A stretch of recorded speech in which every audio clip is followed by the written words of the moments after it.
আমি তাপসদাকে অনুরোধ করব যে যদি কোনো যন্ত্রণা থাকে, যদি কোনো বক্তব্য থাকে, তাহলে তাপসদা আপাতত একটু বিশ্রামে থাক।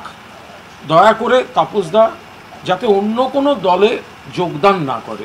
যখন একটা সিদ্ধান্ত নিয়ে ফেলেছে, কোনো চিঠি দিয়ে ফেলেছে, আমি তো তাকে বলতে পারি না দাদা ফিরিয়ে নাও।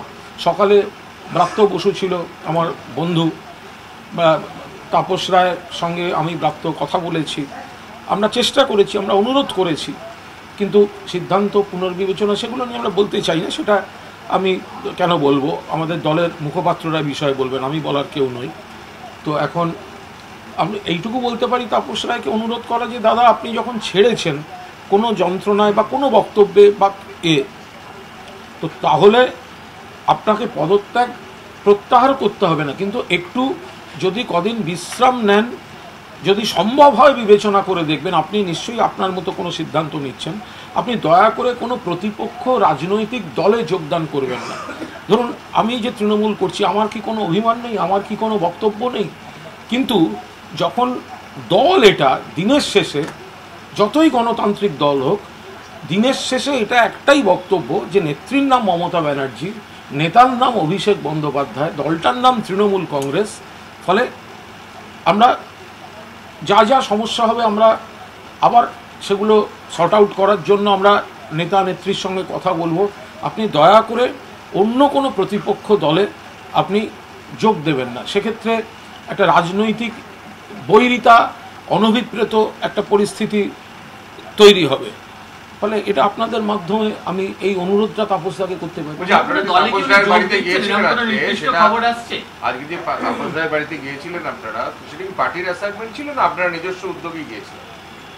এবং এটা খুব, এই ব্যাপারটা আমি কোনো বলবো না, আমি শুধু এটুকু বলতে পারি যে আমি একজন কর্মী হিসেবে গিয়েছিলাম এবং আমি গিয়ে দেখলাম সেখানে ব্রাত্য বসু রয়েছেন। ফলে আমরা দুজনে, আর তাপসদার বাড়িতে তো আমি যাই, তাপসদার সঙ্গে আমার শুধু নেতা কর্মীর সম্পর্ক না, একটা দাদা ভাইয়ের সম্পর্ক।